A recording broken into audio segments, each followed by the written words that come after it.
it's a lot of them. I have grand plans. Yeah. This weekend I mowed the lawn, I guess. I don't know. I went on a run. I did that too. I mowed the lawn too. Yeah. If you don't mow your yard every week in Florida, you can't mow your yard again. Like, it'll just take over and you won't be able to leave your house. You got to do it twice a week. But you have to have a machete to get it down a little bit. It's funny too, because I actually have a robotic lawnmower too, and it goes and mows the yard for me. But one of the wires got messed up, so I had to go do it this weekend. God damn it, robots. The weeds attacked the robot and broke it down. Wait a minute. Is this like Plants versus Zombies at this point? Or Plants versus lawnmowers? I mean, a gator attacked it one time and bit it. Nice. And I had to go rescue it. That is so unbelievably Florida. Like that's a Florida. I've had someone steal it. So I've had all of the things. Did you put an Apple AirTag in it so that way they can't steal it? No, I don't have to. It has GPS and cellular built into it, so I just your lawnmower does. Wow. Yeah, I told the cops where it was, and they went and picked it up. Beautiful. Wow, they actually wanted to pick it up. Well, I mean, hey, I'm telling you, this is where they're at. A crime has occurred, so. I still think that what you need to do is modify your robot lawnmower so that way when people steal it, you can remotely access it and then just start eating the carpet or something with it. And it's like make them give it back. We're back into maximum overdrive memes at that point. I don't know what happened, officer. It just started mowing my Florida man meet lawnmower man. Yeah, exactly. Here we go. Just to note, people, don't steal from me. Yeah. Oh. I will get you. I still want to have drones flying like a cap around my house, like my property, like put in the waypoints, and then they come and they recharge and then they take off, and I have like 3 of them. So there's one constantly going around my property. So yeah, you got to get the fun ones, the fixed wing drones. Super fun. You can fly like 45 to 50 minutes in air, right? And you could just do that, running on station, lands, and then shoots off another one, dude. Yeah, that's what I want, because I want my neighbors to think even more that I'm a drug lord. So they come and talk to me and start asking me questions like, have you ever read The Scorpion King? That's an obscure literary reference. But no, I just would love that, because I don't know. More than likely, my neighbors would try to shoot them down. But yeah, exactly. They're just taking pop shots at them, you know? Like, you can probably find out who your accurate shooters are in your neighborhood. Well, and everybody thinks they're a badass shooter until they try to hit something that's moving. All of a sudden, like, this might be really hard. Yeah, dude. Something that's going 30 is going to be hard to hit. Yeah. I still thought it was funny. One of the groups I was working with for a while, they put a bunch of like targets on the top of like Segway type things. I wasn't really part of the project. I just saw it. And they would all mingle in a group. And there was one that you were supposed to shoot. And as soon as you shot, all of them scrambled, including the one that you're supposed to shoot if it didn't get hit. It was just like, this is just like the type of robotic stuff that I wish I would have done in college. This is cool. We need this. All right. Are we ready to kick this thing off? This is the light crowd today. This is a light crowd. Normally we have, 30 people in here. I know. It's weird.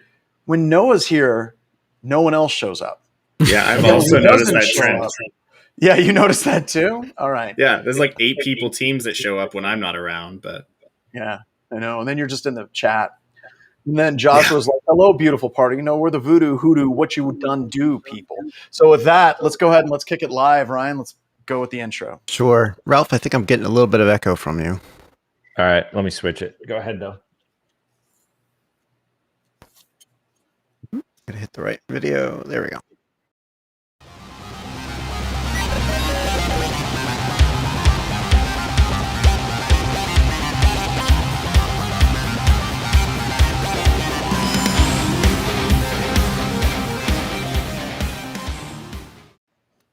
All right, everybody, welcome to another edition of Black Hills Information Security, talking about news. I'm here with just Noah and Ralph today, so that's it. And Ryan, as always. I'm trying to figure out if it's like, I'm here for just Noah and Ralph, or if it's just Noah and Ralph. Commas matter. Commas matter. Commas matter. Although Noah does have a fan club. Sean said that he's here specifically for Noah. Well, today we're going to be talking about Accenture, which is fun because I used to work there. We're going to be talking about authentication bypass on millions of routers. I thought it was on all of them, actually. Microsoft is moving to, what is it? They're calling it their Office Windows 365, whatever. Thing that they're coming out, which is yet another set of targets for us to go after. We've got Discord malware. We've got the breach with, I just lost it. I lost the plot. No, T-Mobile breach. There's just so much going on in the industry. And there's very little other than Accenture dealing with ransomware. Even though ransomware is still burning everything to a crisp everywhere, there's a lot of stories today that don't involve ransomware. But the first story I want to talk about is a shout out to Malware Jake. Last week tonight with John Oliver had a presentation on ransomware. And I haven't seen the whole thing. Have you guys seen the whole thing yet? I haven't. Now I'm probably going to watch it tonight. Let's just, since none of us have seen it, let's just speculate that it was probably awesome. Since John Oliver's stuff does really, really well. The thing that I love is in there's a tweet from Jake Williams, Malware Jake, on Twitter, where he basically says, it's really unfortunate that ransomware has better customer service than my ISP. And we were kind of laughing about that because it's true. And I think that that's really sad. There's a ton of people that I've worked with over the past 18 to 24 months that have gone through ransomware and actually paid it. And they're like, wow, the ransomware customer service was really fantastic.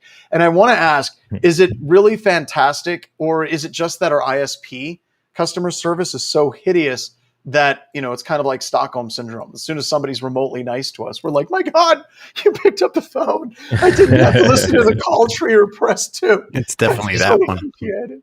Your call is very important to us here at Insert cell phone company name. Insert company name. I haven't fixed it yet. I mean, they have no reason to be super useful to you, right? So at the big companies, right? But at the ransomware, they're like, oh well, we get paid today, so this is important to us. So I better be helping you out. So yeah, but at the same point. Well, I was going to say at the same point here, like, it's not like they're worried about trying to get you to come back, though. So why are they quite so nice? It's not like come back again, guys. I mean, it's not like you're going to leave them a 5-star review on Yelp, right? Like, yeah, if you have to get hacked by just one ransomware group this year, choose Reevil. They have amazing customer support. Would recommend. Looking forward to getting hacked again. What the hell? I don't know. Obviously it's better. Maybe our customer service places are just horrible. I don't know. What does that say about our own, companies' cultures? Well, but I think that Dale hit it too, and you guys have kind of been touching on it as well, where basically they're making money off of their customer support calls. Whereas if you are calling an ISP, that's a cost center. And we actually did a pen test a long time ago for one of those companies that create those call trees things. They have the call centers and everything. And they actually had a package where they could make it as annoying as possible for a human being to stay on the line. And they basically were there to try to get people off of the customer support lines. That was literally something they worked at, like the music, the tone, the sound of the person's voice on the recording. It was all designed to just make people want to hang up in frustration. Like somebody's making a living doing that. That just blows my mind. Amazing. I gotta watch John Oliver. It's one of my favorite shows. It could be a bummer sometimes, but he's pretty funny. Yeah, pretty much if you watch John Oliver long enough, last week tonight, you realize that everything sucks everywhere. And we're all hosed. It's like, tonight we're going to be talking about shoelaces. Do you know if you're in a gas station in South Central Los Angeles and they're selling shoelaces, it is a heroin-infested crime spree? And let's talk about where shoelaces are made. And do you know how many famous people have hung themselves and killed themselves with shoelaces trying to do autoerotic asphyxiation? You're like, oh God, I wear sandals. Next week, Birkenstocks. God Damn it. Meanwhile, if you don't want to listen to that show and feel that way, you can just watch this show and you'll kind of get the same effect. About the IT security. It's just about IT, though. Just about IT. We just focus on one section. He goes all over the place. He Right? goes all over the place. Why are you guys so happy about security and everything burning down? Because we get paid. So it's just not a good way to live. Speaking of getting beautiful. paid, I used to work at Accenture, setting up this news story. That's where you used to get paid. That's actually where I got my start in IT security. Whenever I got out of college, I had a choice of working at Accenture or Enterprise Rental Car, washing cars in a suit and tie. So I chose. I missed my shot. But I worked there for a long time, and it was kind of funny. Working at Accenture, I got a little bit of an idea of how their business model used to work. Now, mind you, most of this is over 18, 19 years ago. But the thing I find interesting about this is Accenture's response to it was just basically, there it is. Their update number 1. Accenture responded to this incident. Through our security controls and protocols, we identified irregular activity in one of our environments. We immediately contained the matter, isolated the affected servers. We fully restored our affected network from systems backup. There was no impact on Accenture's operations or our client systems. But apparently the ransomware group has a whole bunch of customer data. And I've heard if you reach out to Accenture and you basically say, hey, can we get a quote for this? They basically respond back again with, all of our systems have been restored. We had backups, didn't impact our systems. Everything's fine. But what about the customer data that's going to be exposed? Our servers are up and running. It's like, let's not talk about the fact that there's a whole bunch of customer data that was exposed. This is not a servers backup so they could expose more data later. Yeah, that's right. The attackers availability. Come back. Yeah. So they're not even offering identity protection for this one. They're just not even acknowledging it at all. That's all right. I already have identity protection from like 15 other vendors. It's fine. Yeah, we don't need that anymore. I still think that all the hacking is conspiracy theory by LifeLock. They're like, the more people get hacked, the more they buy our services. But a couple of things about this, and mind you, my background information is 2 decades old. More than likely, there's not a lot of sensitive data on the Accenture networks. I said more than likely. And the reason why is the way Accenture works is they go and they work in customer networks on their stuff there.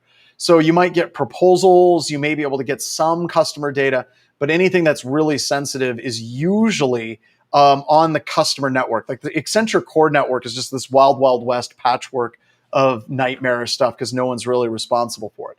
The only thing that would be a problem is if they got Accenture securities customer data. That would be like pen test reports, architecture documents, password files. That could be bad, but there's nothing I'm seeing about this right now that leads me to believe that. So I think that they do have data with customer information in it, but the vast majority of data, whenever you're working with Accenture, stays on the customer network. They come to your network, they work there. And the final thing is, as much as I like to make light of it, this is every consulting firm's worst nightmare. To get into a situation where you're hacked and there's customer data that's leaked. As much as we joke about it, it could happen to almost anyone, and it's freaking terrifying. Yeah, absolutely. Very, very scary. Yeah. They said 6 terabytes of data. So, I mean, that's a bit. They also had like this little countdown where they were like, until we publish the data. Yeah, pretty much. So it's supposedly out there, Yeah, you just know that it's going to be like, they're going to dump the 6 terabytes and someone's going to go find my records from Accenture. And they're going to be like, this guy got an eval rating of needs improvement. That's like the lowest possible rating one could get. So I'm getting out in front of it. My first performance review at Accenture was bad, really, really incredibly bad. John actually said he was going to go back to Enterprise, actually. Yeah, right. And we found this Lotus Notes Dominoes database. It's crazy. That's how you know you've made it, when it's Lotus Notes. You still run those things. So, all right. What story do you have, Ralph? Do you have one that you like? You're especially shining to? Oh, we could talk about T-Mobile got breached. I mean, that's always fun, right? So, I mean, I actually have T-Mobile, so now it's just, kind of a joke, and joke's on me. But I guess supposedly on the dark web, there's somebody selling over 100 million records that came from T-Mobile servers, right? T-Mobile hasn't missed. Yeah. I love the quote, though. It's like, what data do you have from T-Mobile? And they said, T-Mobile USA, full customer info. We dumped it all, right? Supposedly social security numbers, phone numbers, stuff like that. Some IMEI numbers, which is actually your cell phone's unique identifier, driver's license, some other stuff. T-Mobile has replied and said that they haven't confirmed whether this data is there, that there's not necessarily what do you call it? They're not sure if there was a breach. Yeah, they haven't validated it yet, so they're kind of going back there. They're aware of the claims that there is underground forms, and that they'll let you know if any more data comes out. I think this is now. So just for context, this isn't the first time T-Mobile's got breached. I think we're on number 4, right? Assuming that this is actually true and blah, blah, blah. So, I mean, I think they like it. It's maybe just part of the process. I don't know. You got to be suspicious after about the 3rd or 4th breach that somewhere in the press release, the company says, by the way, my safe word is avocado. It's like, wait a minute now. That's weird. There should be a T-Mobile canary, and it just it's like Dumb and Dumber. It's dead in the bottom of the cage with its head back on. Petey bird, you killed Petey. So I'm sure my information's in there. Hopefully yours is not. But anyways, so they got breached. But I'm sure that my data is in the Accenture data breach. So yeah. There's only 3 carriers left anyways. So, it's just a matter of time before yours gets hit too. Whenever they all get down, is it like Highlander? Is there can be only one? And then there can only be one Highlander. Like, you cannot hurt me. I can be breached as many times as possible. But this gets to be depressing after so many breaches. And the fact that you have to go, well, they haven't confirmed that it's the actual data breach because there's been other data breaches and the attacker may have just gotten confused. And then I'm sorry, I thought I breached T-Mobile. It turns out it was Experian. It was old breach data. My bad. I found it on an S3 bucket. Honestly, anybody could have made that mistake. So the bucket was called T-Mobile. That's how I knew. That's how I knew. And I like the cost. They're charging 6 Bitcoin or $270,000 associated for the subset of data. Yeah. Well, hopefully it really wasn't breached, but I would err on the side of saying they were breached. So, are you going to be pretty comfortable? Just out of curiosity, Ralph, whenever you get another year of free credit monitoring. I guess I don't really care. I did that 3 years ago. I put a credit freeze on all the credit bureaus. I just actually went and did it. So hopefully that's enough. I don't know. We'll see. It's the best you can do. Yeah. So no more credit monitoring, but I'll be excited when I get it. All right. They need a marketplace where you can just all right, I have a year of credit monitoring from, I don't know, True Identity. I'll trade for a year from LifeLock. So you can get multiple layers of threat protect identity. You just trade them back and forth like baseball cards. It'd be great. Yeah, for sure. All right. So what else we got? Hey, so if you guys didn't know, Windows, there's a new Windows version coming out before Before the show got started, I was telling John that I had made some versions of or new images of all the Windows versions. He was like, "Did you make 3.1?" I was like, "No, I don't think we need that one." All the ones that matter. All the ones that matter. But we're not testing airlines. It's fine. So, just a little backstory on this. This is slightly unrelated to security, but we'll get into the security piece. So, Windows, right? So Microsoft Windows 10, for example, is currently the latest version, and Windows 10, there's no licensing for Windows 10 in the cloud. Okay, so Microsoft's kind of been oh, well, you license to have it on your workstation, but you can't have it in a VM in the cloud, right? And the only licensing for that has been on servers. So now Microsoft has released this thing called Windows 365, and what that is pause for surprise here, Windows 10 in a VM in Azure's cloud, right? And that's the only authorized way to license Windows in the cloud. It's Windows 10 right now, and it'll move to Windows 11. I actually got the opportunity and pleasure of testing this on Azure, and it was about as underwhelming as you would imagine a virtual machine is in the cloud. That's really disappointing because I want to get away from running Windows in any like on any bare metal at home, and I would just like to run Pop OS and just basically just remote in. Here's the kick, right? The kick is that this is only as fast as the system that's running on, right? So these are, virtual machines in a server. And so you can pay for the higher tiered ones, more RAM or whatever. But one of the other issues is that I thought when I got into it, this is what I was hoping, that there would be like some custom browser based interface. No, it's just RDP. Okay. So it's RDP in the browser. So yeah, I was underwhelmed with performance, but how does this affect us in security? Well, as John put, when we start moving Windows to the cloud, as opposed to, I can run whatever I want on my system. And then for work, I have this little browser-based Windows 10 image. How do compromises now happen? And how do we exploit that environment? And, what happens when you do that, right? You're kind of like on an always on machine that you don't have to worry about cutting off now. So there's some interesting security ramifications. And then obviously the fact that, well, I think our persistence mechanisms are going to be changing, right? If this thing goes away when it's not being used, we're going to want that back. So attacks like Ruler and Office and Manifest XML, anything that can cause it to queue back up, I think that's going to be a big deal now. Yeah. Yeah. It's I don't know. It's more of a product to compete with the other VDI solutions that are out there that are actually pretty popular as well, like Horizons, VMware's Horizons, amongst others. Citrix being Amazon Workstation, all that stuff. Amazon Workstation, yeah, exactly. But this is more of like, hey, we're Microsoft, so we made it perfect, right?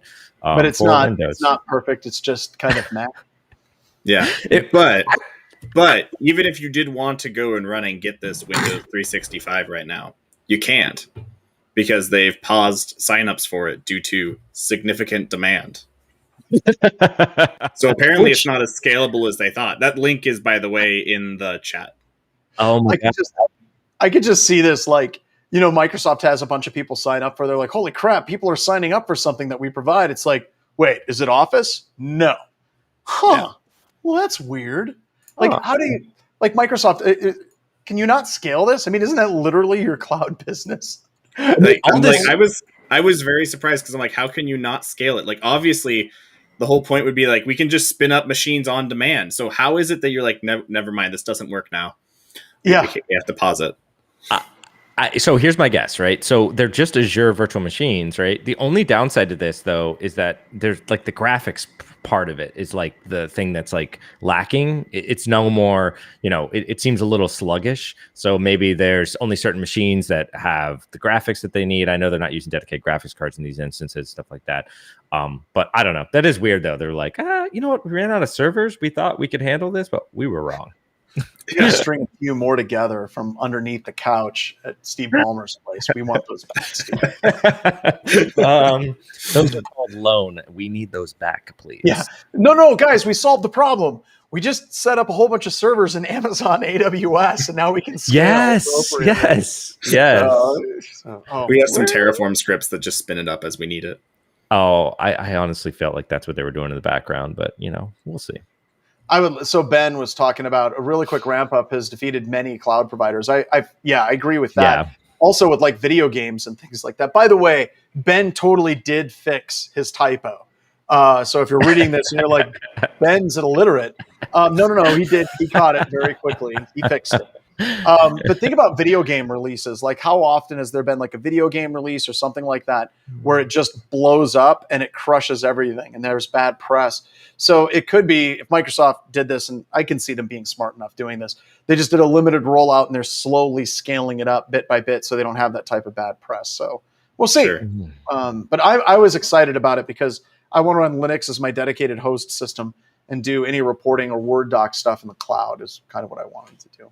I want the cloud for everything. Yeah. Give me the cloud. And then they give you a Chromebook and you're like, what the hell is this piece of crap? It's like, that's all you need. It's like, oh no. Like, my cell phone has got like 4 times the computing power of this darn thing. Dude. What the hell? Yeah. Give it to your kids, and even your kids look at you like, what is this shit? It's what? Like, I can't play video games. This thing's a piece, man. It's like giving an avocado to a dog. It's like, what is this? Wrong person. Yeah. Anyways, so it's here. But what else we got to talk about? Oh, you guys want to talk about those home routers that suck? Yeah, all of them. Did you know? Okay. Yeah, this is newsflash. I thought we talked about news on this show. I know. Sometimes we have to just talk about what everyone knows about again, because it's news. All right. So for everyone who doesn't know that home routers suck, they do. Absolutely. But more importantly, there are hackers exploiting such sucky home routers for personal gain and profit. And there is supposedly an authentication bypass bug on millions of routers. And this really just boils down to most likely millions. Go down to the vendors down there. Oh, yeah. It's Buffalo, Telmax, Verizon. Oh, lucky you. Fios. That's an old one. Yeah, Asus. So really what this comes down to is hardware manufacturers have made these wireless routers for both, consumers and for residential ISPs, and they're inexpensive, they're cheap, and after a couple of years, they just stop updating them, right? Security updates fall off the bottom, but they stay connected to the internet because they still work, hence what we're in, right? And eventually all of these, vulnerabilities, they catch up, and we're one Shodan scan away from, compromising tons and tons of systems, and then what you can do with that. So botnets, DDoS, attacking. Well, yeah. And it's also interesting because whenever you take over someone's edge router, you haven't just taken over that edge router. You've taken over the devices on the other side of that edge router, because you can go in and reconfigure the DNS settings, have them use your server for a DNS server, and then you're just basically in the middle, and you can start dropping malware as you see fit. But, we've been, in this industry, we've been dealing with home routers forever. I mean, this isn't anything that's terribly new. I know I've had a couple of people that started freaking out. Maybe I'm just really old, but we actually did a presentation, Paula Zadorian, Larry Pesci, and myself years ago, back in like 2007, where we basically were like how we would take over the world. And step one was scan the entire internet, try to find Soho like home routers, and just basically log into them. And we did some scans in an Eastern European country, and I think in Kuwait with Nessus, because Paul was working at Tenable at the time, and they were happy to pay for the bandwidth, and we were scanning entire countries. And we were able to identify just like tens of thousands of these devices that had some type of vulnerability that was remotely exploitable. So it's neat that it makes it into the news, but I still think nothing's ever going to be done about this. This is going to be one of those forever days that is going to be out there till the end of time. So, yeah, these cheap home routers, they just, they don't have the security updates and the patches that, you would hope. And they're still connected because they still work, and grandma, grandpa, whoever still has them. And they're going to be there for a long time, right? And there's probably routers out there right now that don't have a vulnerability. One will be discovered in the coming years, and it'll still be connected many years after that, right? So like you said, it's a forever vuln, they're just... Well, IoT is difficult to secure. Let's just put it that way, because think about it this way. Let's take a step back, right? We're talking about a wireless router that gets us onto the internet or whatever, or router, some kind of, bridge device for our network, getting us onto the internet. But let's take that one more step back. Think refrigerators or any other thing that, you would never upgrade firmware to, right? That's even going to be in a worse scenario. So it keeps getting worse. It goes beyond just routers. Well, and it's sometimes you don't necessarily have a choice on these edge devices because your ISPs are going to be like, nope, we only support this. I had a dial-up provider that, yeah, I know, right? Hard to believe. Wait. I had a dial-up provider that were you born then? I'm sorry. So, go ahead. Yes, I do have some experience with dial-up. It's limited, but I have some experience with it. But when they switched over to using DSL, they provided me with this modem. It was terrible. But yeah, there was all sorts of bad stuff going on with it. Basically, what it summed up to, I didn't have to pay my internet bill for like a year because I just kept sending them emails saying, hey, I found this security issue. You need to fix it. And they just said, "Oh, here's a credit. Here's a credit." Yeah, no, they hated it, but they kept giving me a credit for it. I didn't have to pay forever. It was fantastic. But yeah, I mean, there's all sorts of stuff, and then there's protocols that make management of these devices like just built right into them. You have like TR-069 for remote administration of these edge devices by the ISPs, but they're usually not implemented super securely anyhow. So yeah, I remember there was a period of time when I thought my threat model was like, oh, I'm going to hide from the governments and everything else. And I started looking into like TR-069. And the answer is like, no, if you just make sure you use VPNs, if that's what your goal is, because like, you're not going to do it. And then even then VPNs, like that's a whole rabbit hole. But you do. Okay. So one of the things, you talk about nation states, right? One of the things we learned with the Vault breach and the NSA breach is the United States government is incredibly interested in exploits for these particular devices. And it makes sense, right?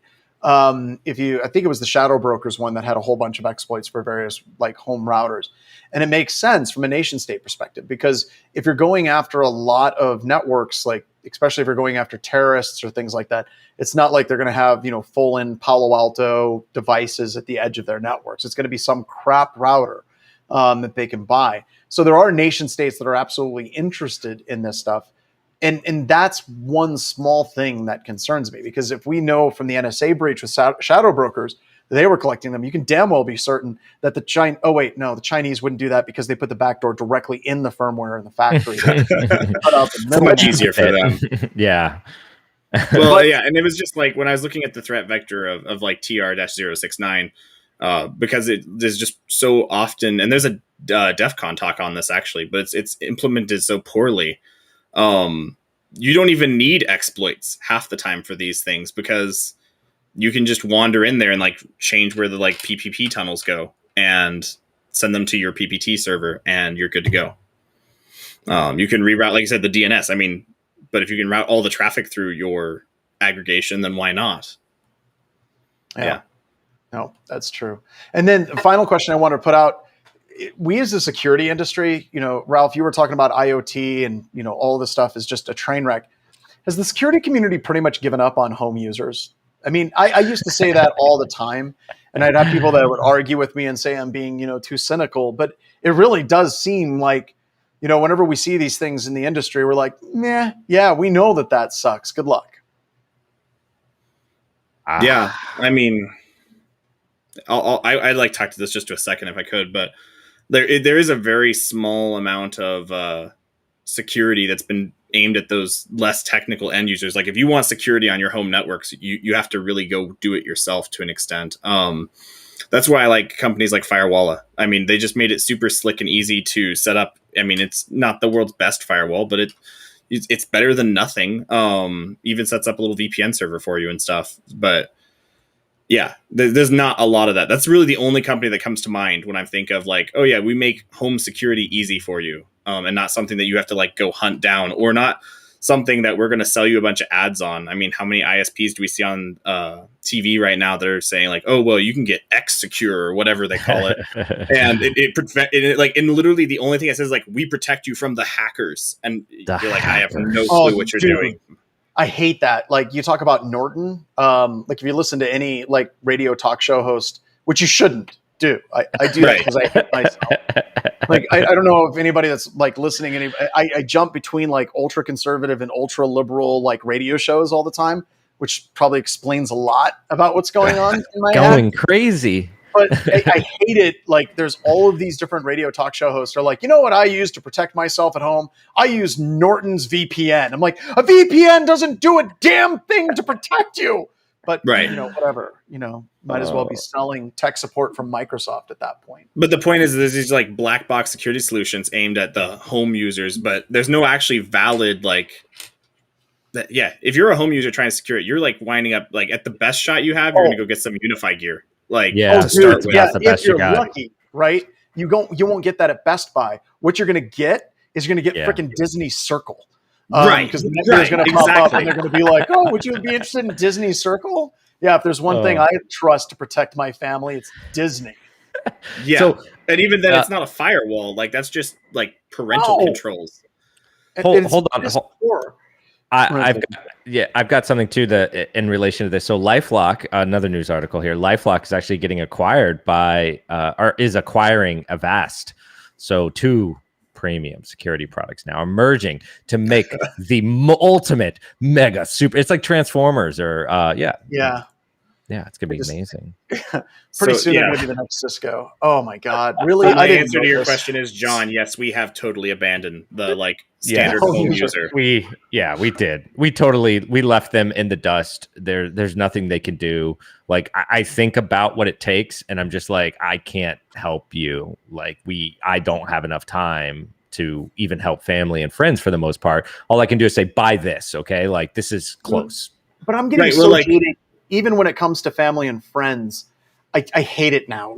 They'll call me up. I unfortunately had a call with a family friend this would have been last weekend or weekend after last. And she's like, oh, my computer's been acting funny. And I'm like, over the phone, I'm like, could you describe it? She's like, well, it's acting funny. Okay, what does that mean? Well, I don't know. It's just not doing what it should be doing. And I'm like, is it riding a bicycle? And she's like, what? I'm like, never mind. But it's so painful that I literally just told her, I'm like, you know what you need to do? I can't be there. I recommend you go to Best Buy and just have Geek Squad look at it. And she's like, but I thought you were a hacker. I'm like, I'm not that good. Tell all your friends, tell everyone in our family, I'm not that good of a hacker. Please, for the love of God, stop calling me for customer support. I'm so bad. I am so bad. But at the same point, it's like, I think Ralph was kind of starting to go that way too with I don't have time to set up the network security for everyone in my family. Like I hardly have enough time to set up the security for my own house, let alone for all of my family's different networks, and then do security monitoring. Like it's such a rabbit hole, because you get to the point where you're like, do I really need a SIM in my house that I'm checking every night?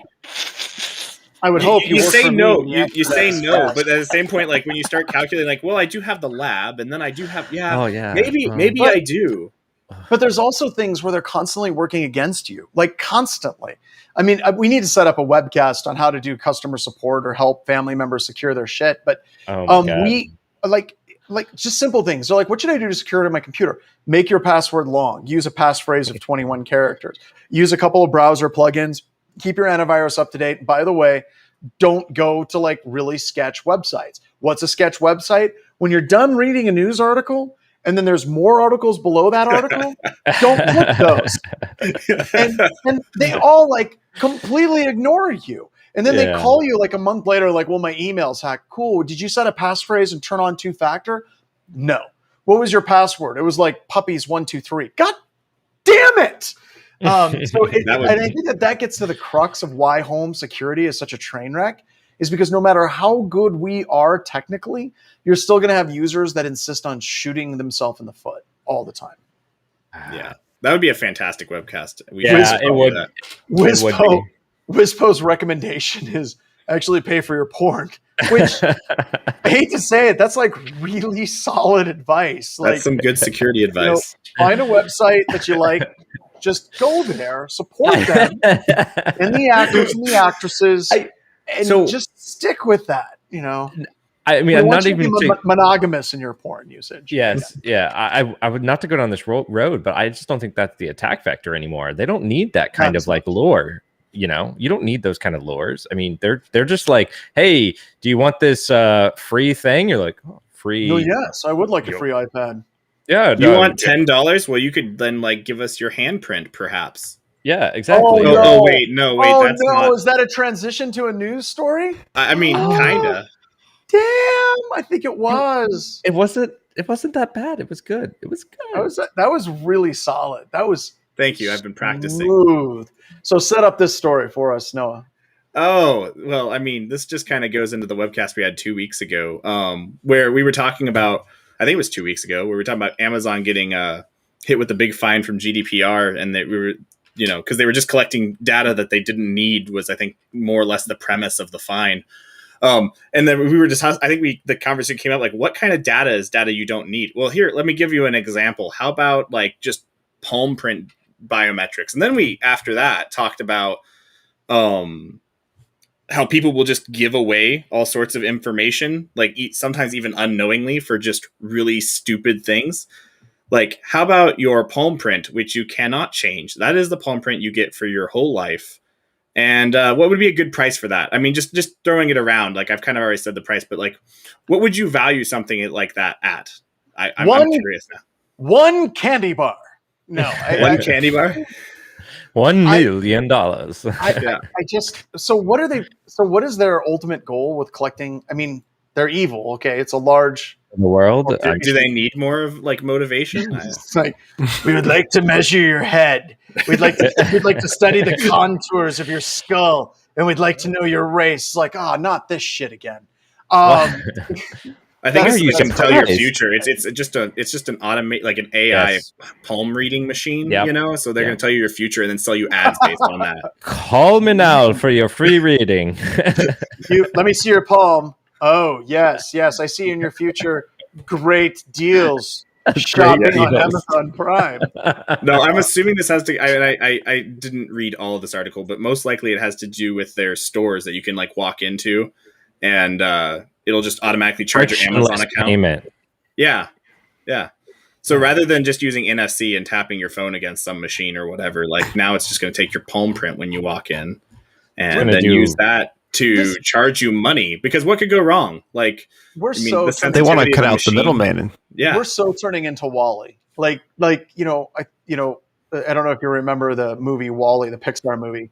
That's one of my favorites. It is one of my favorites, but we're not slowly becoming the society in WALL-E. We're quickly becoming the society in WALL-E. It's like, you know what? You don't like swiping your credit card? You can tap with it. Oh, you don't like tapping with your credit card?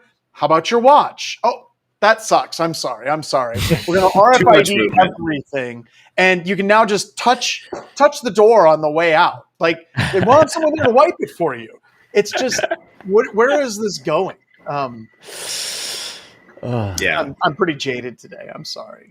We're all there. It's just a mess. But yeah, my point for this article is I value my palm print biometrics, any biometrics actually, at way more than $10. That's ridiculously low. And if anyone values it lower than that, like, call me, because I'll give you a pep talk, because you obviously need it. You got self-esteem issues. Yeah. Trust me, your biometrics are worth way more than $10. No, it's not. I suck, Noah. I'm horrible. My palm is only worth $10. I'll sell you anything. You're smart enough, and damn it, your palm is worth more. Okay, this is getting dirty. It's worth at least $11. Eventually, they're just going to have camera and AI feeds to just tell if you would possibly steal. Like, they're like predictive, like, I predict this person could be stealing, right? And then that's how they'll stop you, instead of, just being like, theft's down. I predict. Well, I don't think that's Amazon's thing. They're going to do predictive buying, so they'll buy things for you based on your palm. I mean, isn't that kind of what those boxes are, where they're like, we're going to send you 10 items a month? Like, yeah. So if you don't know, they're already doing that. They are. We're in endgame capitalism. Ralph is right.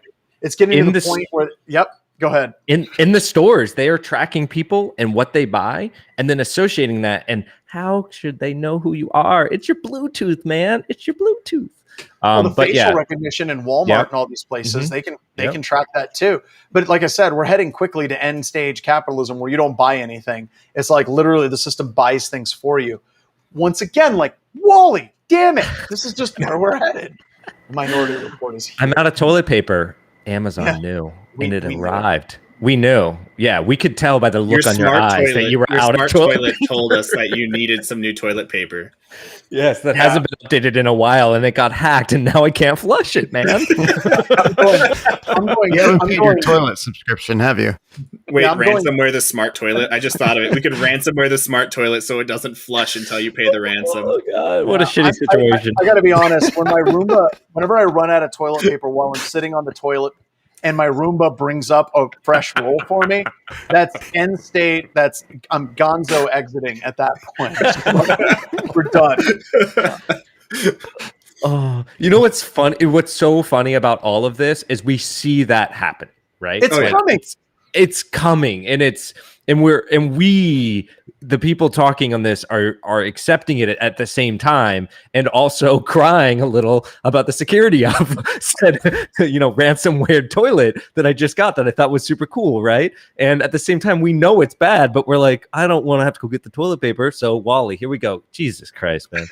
but I think that's the problem, right? Yeah. Is we somehow believe that our privacy and our security matters, when at the end of the day, we're the freaking product.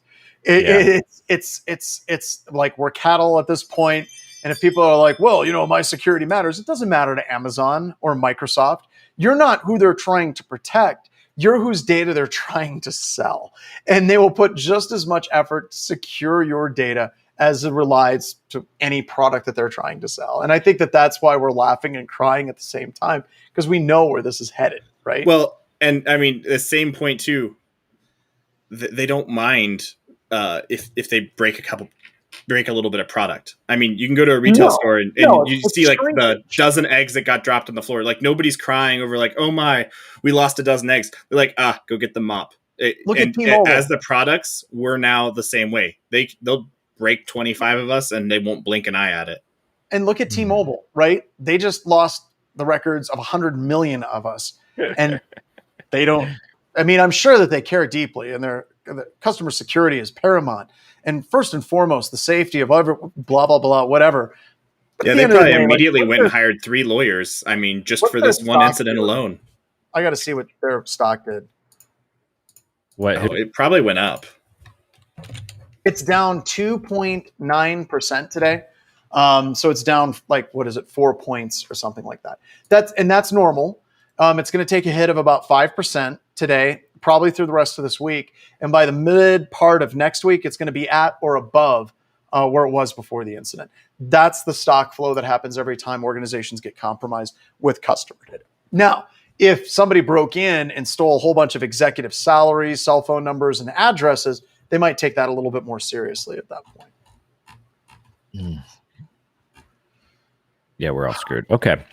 Moving on to some more screwed. I do feel like John Oliver now. I'm like, oh, okay. Well, yeah, here we are. Hey. Sorry to bring that up. Yeah. Last week's security today. Last week's security today. Interesting. So did you guys know, have you guys used Discord before? I think, don't we have that Discord server? It's come up. Yeah, I know. Yeah, it's come up. I don't think I've gotten in there yet.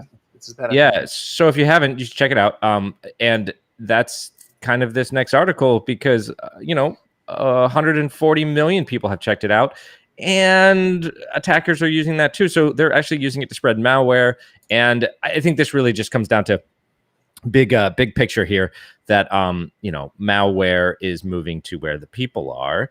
And when you're on chat rooms like Discord or anywhere else, right, you should be a little hesitant of those private messages that come toward you, and using it to steal accounts, to do all kinds of stuff. I get unsolicited messages all the time for different things. I'm in some crypto stuff. That one's really bad sometimes.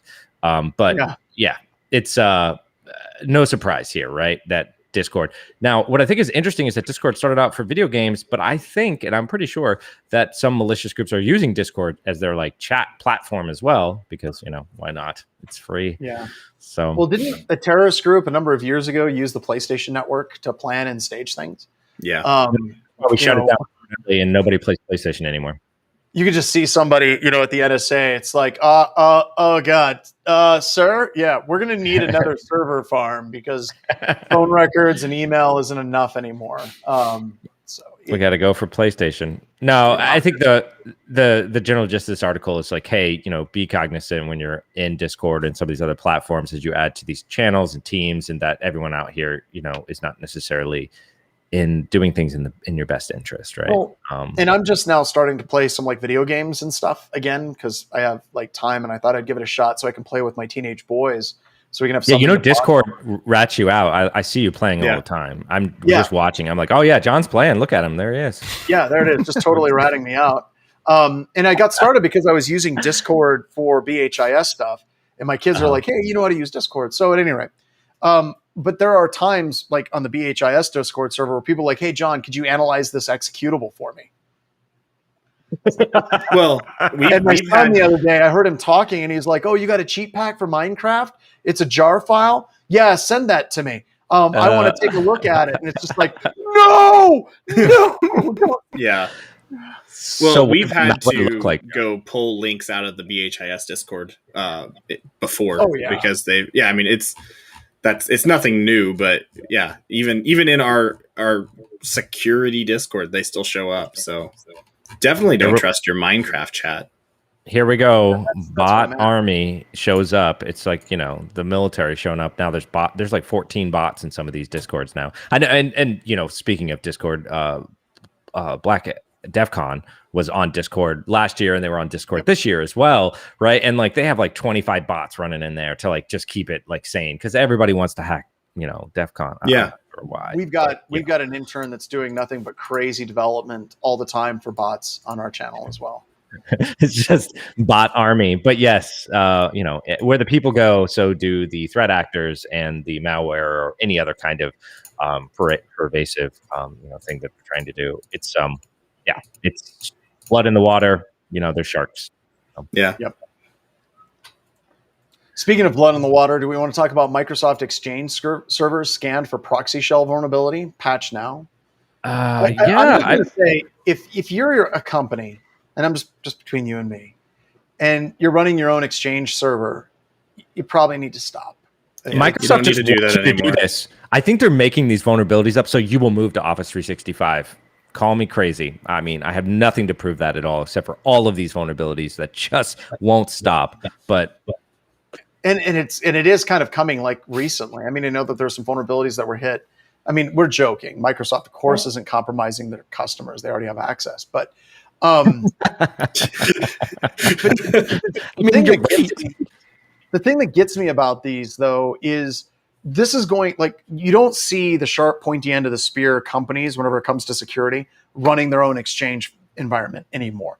I think that almost any competent IT staff, as soon as they got the opportunity to not run their email servers anymore, they jumped on that boat as quickly as they could. So this is yet another one of those vulnerabilities where a company had this stood up for them. Somebody went through and installed it and got it set up. And they're not watching this. Like, their mail shows up. That's all that they really care about.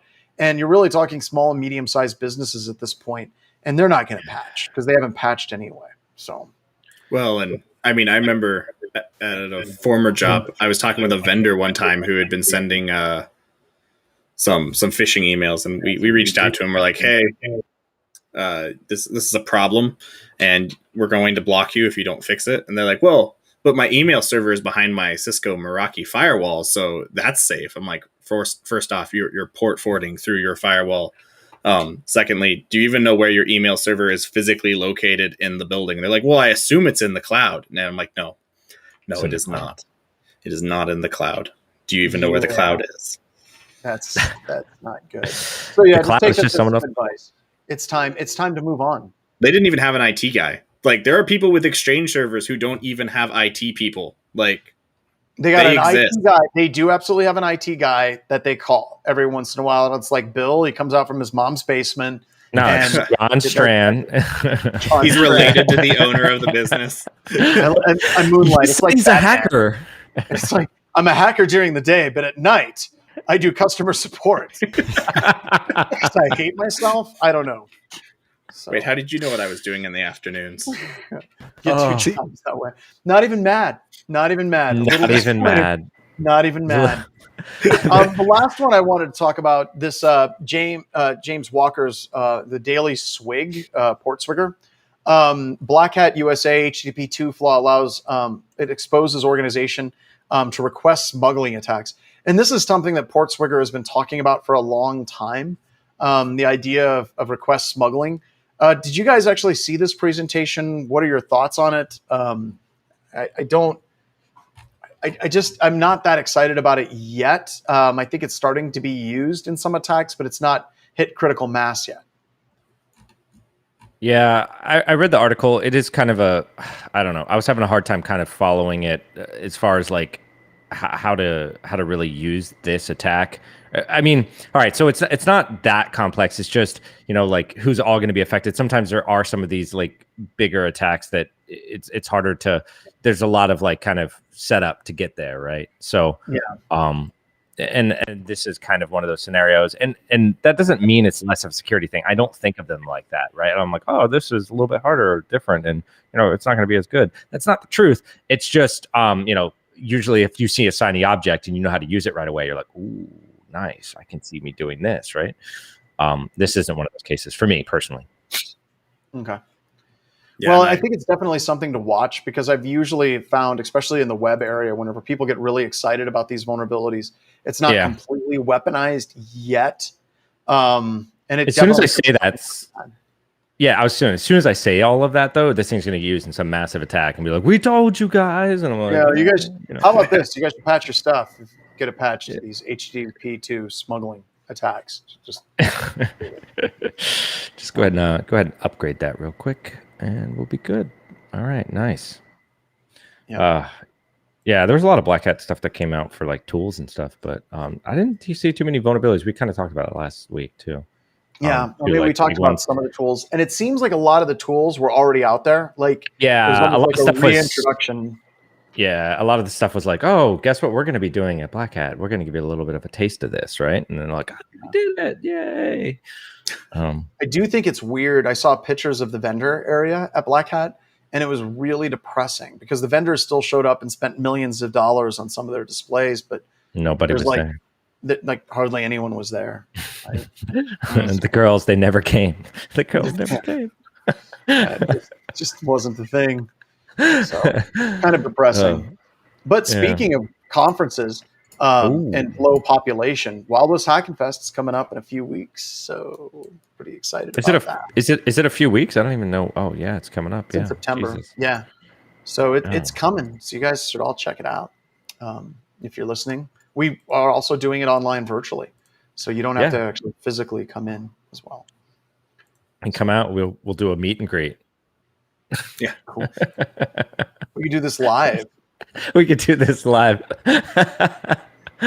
On stage. People like that. On stage, yeah. No, they can see our legs, and they're like, wow. Yeah. Do we really want them to boo us in person, though? No, the screen is really nice. Well, we did just find out that John was doing tech support at night, so I think he likes punishment. He's ready for this. What's the quote from Rick and Morty? Something to the effect of, "Your boos mean nothing to me. I've seen what you cheer." It's just... All right, well, let's wrap it up. Thank you so much for hanging out this week, guys. It was a nice show. All right. And with that, Ryan, take us out.